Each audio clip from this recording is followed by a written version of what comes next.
சொல்றேன். அதாவது இந்த அமலேக்கியன் யார் அப்படின்னா, யாருடைய சந்ததி இந்த அமலேக்கியன்?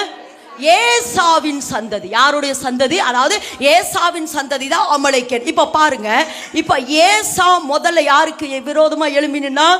யாக்கோபுக்கு. நல்ல லைனா சொல்ற பாருங்க. இந்த ஏசா யாருக்கு விரோதமா எழும்பினா? யாக்கோபு. இப்ப ஏசாவினுடைய சந்ததி அமலேக்கியர், யாக்கோபுனுடைய சந்ததி இஸ்ரவேல். இப்ப இந்த அமலேக்கியன் யாருக்கு விரோதமா எழும்புறா? இஸ்ரவேலுக்கு விரோதம் எழும்புறா. இப்போ இந்த அமலேக்கினுடைய சந்ததி யாருன்னா ஆமான். இஸ்ரவேலினுடைய அப்படியே அந்த சந்ததி யாருன்னா யூதகுலம்.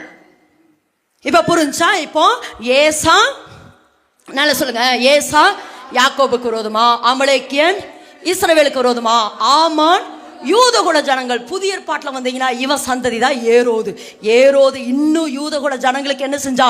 விரோதமாக இப்போ என்னன்னு இப்படி சந்ததி சந்ததி சந்ததியா இவன் எதிர்ச்சுட்டே வரா. இவன் இவனை என்ன செஞ்சா? அழிச்சுட்டே. இவன் சந்ததி சந்ததியா தேவ பிள்ளைகளுக்கு விரோதமாய், அதாவது யாக்கோபுக்கு விரோதமா, இஸ்ரவேலுக்கு விரோதமா, யூதகுல ஜனங்களுக்கு விரோதமா இப்படி துரத்திட்டே வரானே அப்படிங்கறதுக்காகத்தான் ஆண்டவர் சொல்றாரு, இவனை வானத்தின் கீழ் எங்கும் இராமல் இருக்கும்படி நாசம் பண்ணுவேன்னு சொன்னாரு.